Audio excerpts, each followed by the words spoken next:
Hey, LeBron, Ben Simmons is here. We're all good.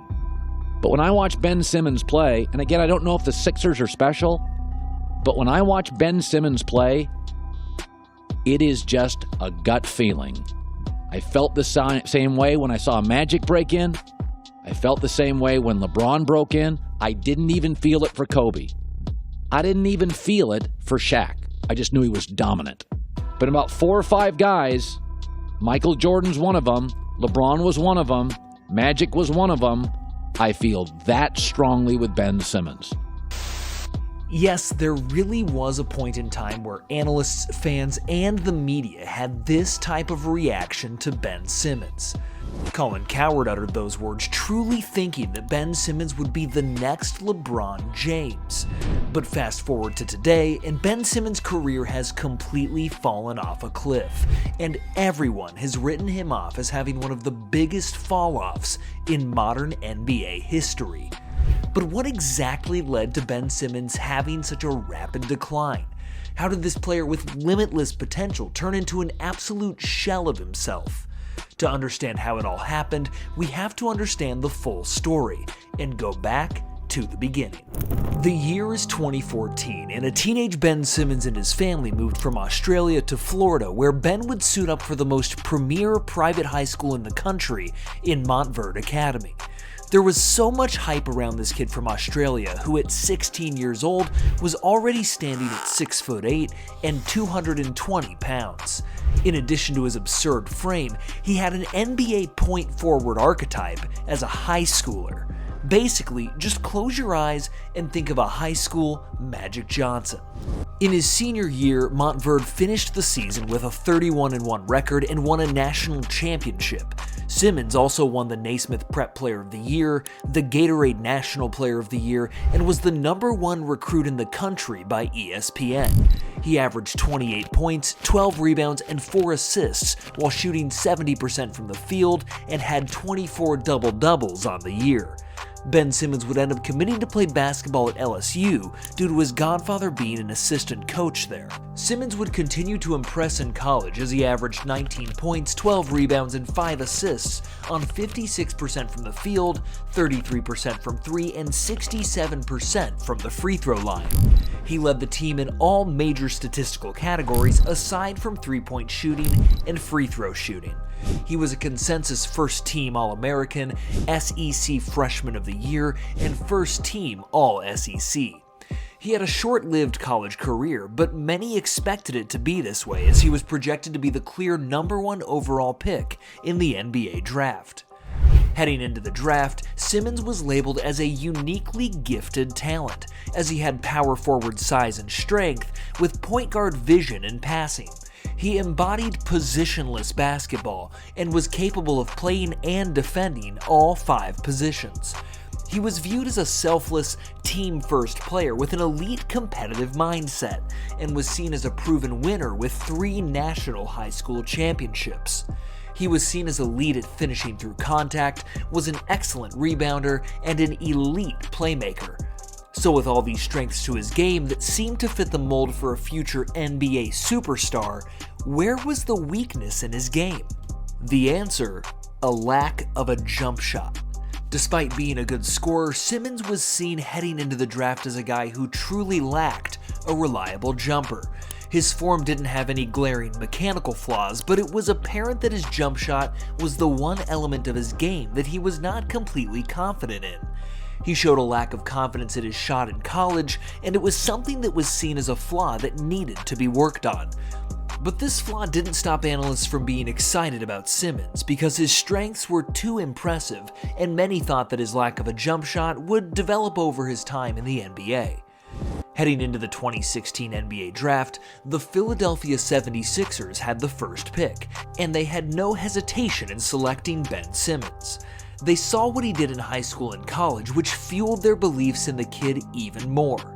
It wasn't all sunshine and rainbows for Simmons, though. His NBA journey had faced an immediate setback when he suffered a foot injury which forced him to be sidelined for what would have been his entire rookie year.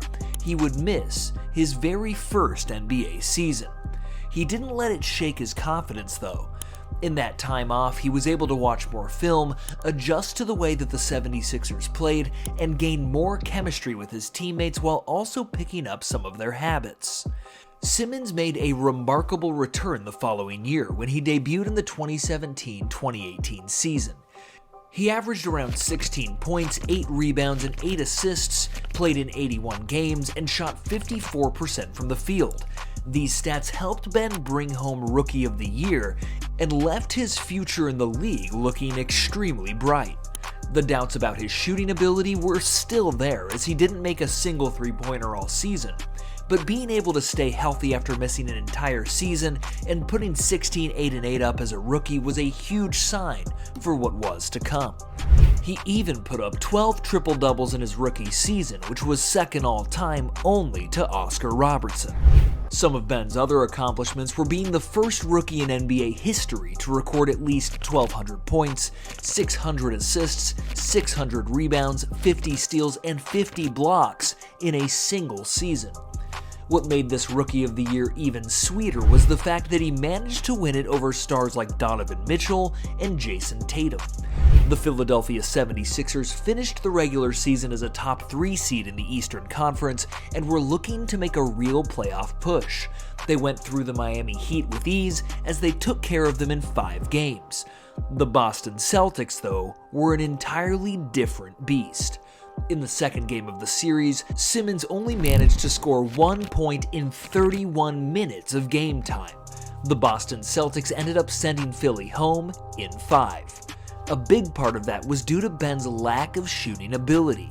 But hey, he's just a 21-year-old rookie at the time and had a lot of time to develop his shot and some more confidence, right? Simmons would only get better with time, as the very next season in 2019, we saw almost all of his stats go up across the board. He averaged around 17 points, 9 rebounds, and 8 assists, played in 79 games, and shot 56% from the field. In addition to this, Ben Simmons also showed the world that he was an elite defender as well, and that he was one of the few players actually able to guard positions 1 through 5 in the league. He even made his first All-Star game in just his second fully healthy season. Ben looked like one of the brightest young stars in the league, being an All-Star at 22, but his shooting problem persisted. He had yet to make a three-pointer in his 2 seasons and shot only 60% from the free throw line in his second season, after shooting 56% in his rookie year. I mean, the guy made Giannis look confident from both the free throw line and the three-point line. By the end of the regular season, the 76ers found themselves as a top 3 seed in the Eastern Conference again. This would mean that they were set to play the Brooklyn Nets, led by Ben Simmons' former teammate, D'Angelo Russell. This one was a fun one, but for the wrong reasons. Instead of getting to witness a great former teammate matchup, we got to see Ben Simmons get into it with Jared Dudley of all people, who had been giving him absolute hell both on court and off of it. Jared Dudley had said, "I think that Ben Simmons is a great player in transition.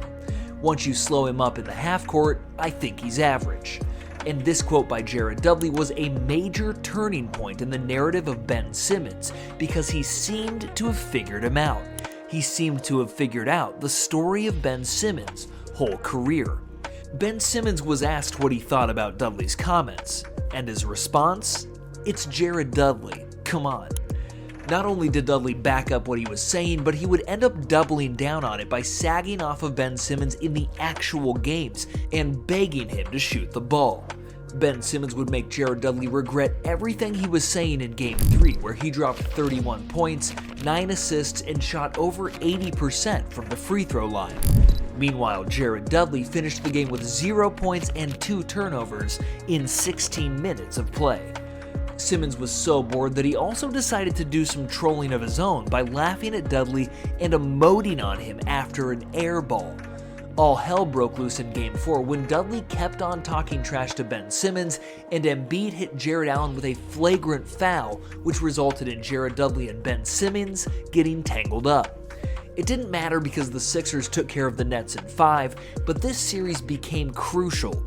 It was the first time that Ben Simmons really got put on blast in a playoff series for not having a jump shot, and teams began to strategize around his lack of shooting ability. In the following series, the Philadelphia 76ers were set to play against the Toronto Raptors, led by none other than Kawhi Leonard. The Raptors prided themselves on defense, with Kawhi Leonard, Pascal Siakam, Serge Ibaka, and Marc Gasol clogging the paint and playing the passing lanes, which proved to be a difficult matchup for Simmons. As close of a series as it was, Ben was forced to shoot against Toronto's bigger lineup. Guys like Gasol and Ibaka were able to sag off in the paint whenever they were guarding Ben. And as we know, the Sixers would lose that series in heartbreaking fashion, as most of you remember. Ben's lack of shooting was crucial in the loss to the Raptors, and looking back to the fact that Philly lost that series at the buzzer in Game 7, and the Raptors would eventually win the finals that year, it was a tough pill to swallow for Sixers fans, and Ben really started to take some heat for his shooting deficiencies. In that 2019-2020 season, Ben Simmons would only play in 57 games, but was super impactful when he did. He averaged around 16 points, 8 rebounds, and 8 assists, and even led the league in steals per game with 2.1. He would play in his second All-Star game, be selected to his first All-NBA team, and finished 4th in the Defensive Player of the Year voting. Unfortunately, this was the COVID season, and Philly fell down into the 6th seed, a large part of that being Simmons only playing 57 games. Ben wasn't able to suit up in the playoffs due to his knee injury, and the 76ers got swept by the Celtics 4-0. In the 20-21 season, Ben Simmons would continue to be an impactful piece of the Sixers lineup, but would only play in 58 games. He averaged his usual 14 points, 7 rebounds, and 7 assists, and was again a menace on the defensive end. He would play in his third All-Star game, finished 12th in MVP voting, and finished 2nd in Defensive Player of the Year voting. But again, it was the same story as the previous years. He couldn't shoot threes, he couldn't shoot free throws, and he couldn't hit a jump shot outside of the paint.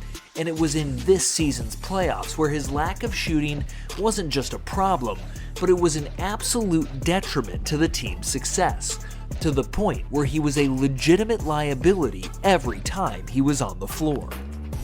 It's the second round of the playoffs. The Sixers made easy work of the Wizards, but then matched up against Trae Young and the Atlanta Hawks in round 2. During this series, there was the one infamous moment that many believe ruined Ben Simmons' entire career. Late in the fourth quarter, Simmons had a clear path to an easy dunk, but instead passed the ball to Matisse Thybulle, who was fouled and made only one of 2 free throws. This moment became symbolic of his lack of confidence and unwillingness to attack the basket. This man really had 6'1" Trae Young on him and decided to pass the ball up instead of going to get those 2 points himself. Simmons did not attempt a single shot in the fourth quarter in 5 of the 7 games against the Hawks, leading to questions about his mental toughness and ability to lead in clutch moments. Simmons shot 34.2% from the free throw line in the playoffs, the worst percentage in NBA playoff history with a minimum of 67 attempts. His inability to make free throws led to the Hawks repeatedly using the hack-a-Simmons strategy, forcing him to the line. After the 76ers lost another 7-game series, the media ran with the narrative from that one moment and tarnished Ben Simmons' names. The fans followed their lead and turned their back on him too. And the crazy part, it wasn't even the media anymore. It was his own team throwing him under the bus. 76ers coach Doc Rivers was asked if Simmons could be the point guard on a championship team, and he responded, "I don't know the answer to that right now." Ben Simmons can still be a point guard for a championship team like the one you guys want to become? Yeah, David, I don't know that question or the answer to that right now. Joel Embiid pointed to Simmons' pass instead of a dunk as a turning point in the game, subtly blaming him for the loss. Man, I'll be honest. I thought the turning point was, I don't know how to say it, but I thought the turning point was just, we had an open shot and, we missed, we made one free throw and we missed the other, and then they came down and scored. Analysts like Shaquille O'Neal and Charles Barkley criticized him for not improving his shooting and for lacking aggression. Trade rumors started immediately, with many believing the Sixers could not win with Simmons as their primary playmaker. Philadelphia fans turned on Simmons, expressing frustration with his offensive limitations. This Game 7 performance marked a turning point in Simmons' career, leading to his trade request and eventual departure from Philadelphia in 2022. He averaged 9.9 points, 6.3 rebounds, and 8.6 assists per game, shooting 60% from the field and 33% from the free throw line against the Hawks.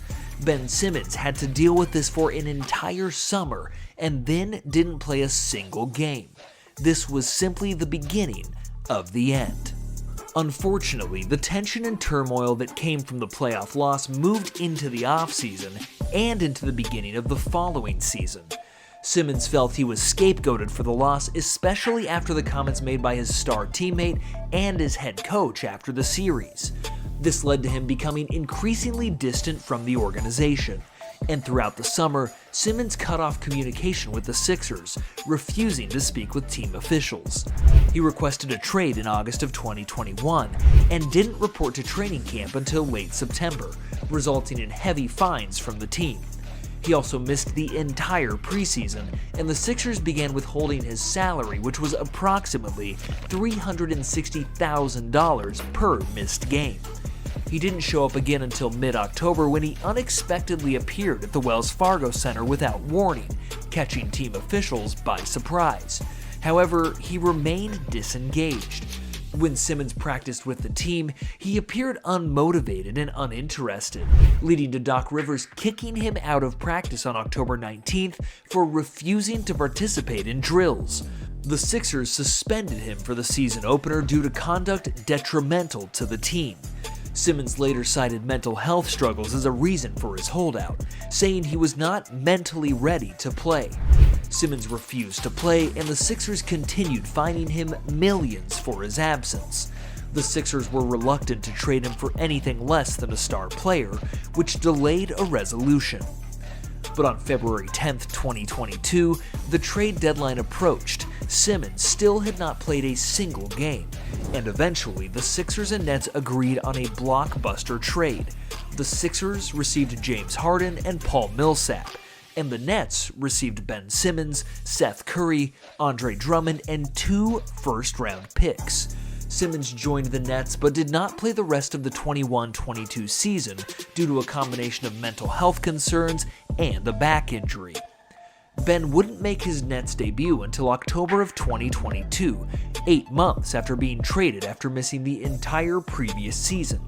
He still showed flashes of defensive versatility and playmaking, but he was even worse on the offensive side of the ball.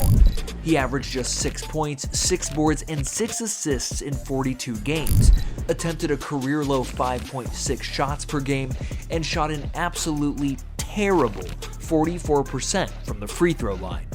Back and knee injuries sidelined him multiple times throughout the season. And in 2024, Simmons only played 15 games. The narrative at this point was not just about his massive offensive struggles, it was the fact that he simply could not stay healthy and give himself a chance at redemption. Simmons hadn't played in the playoffs since that horrible 2021 series against the Hawks that completely tarnished his career. He played 33 games for the Nets in the 24-25 season, but was recently bought out by the Nets on February 8th, and was then claimed by the Clippers on February 10th. In his Clippers debut, he somewhat showed some promise, putting up 12 points, 7 rebounds, and 6 assists in just 27 minutes of action. But again, this was the same guy who entered the NBA as a highly touted generational talent. But it's clear now that his lack of shooting or a consistent jump shot didn't just hinder his NBA success, it completely destroyed his career. And while many can point to injuries as being a factor, the decline of Ben Simmons really was cemented in that 2021 playoff series versus Atlanta, before injuries really started to be a problem. Looking back, it's sad to see how his career has taken such a turn. but it's the price you pay for going all in on a player being so deficient in one area of the game. It's simply a lesson learned for going all in on a player who physically couldn't make a jump shot. But what do you think? Do you think Ben Simmons has any more to offer the game of basketball? Will we ever see him regain his confidence or improve his shooting ability? Let us know in the comments below. And if you liked this video, be sure to like and subscribe for more in-depth basketball stories just like this one.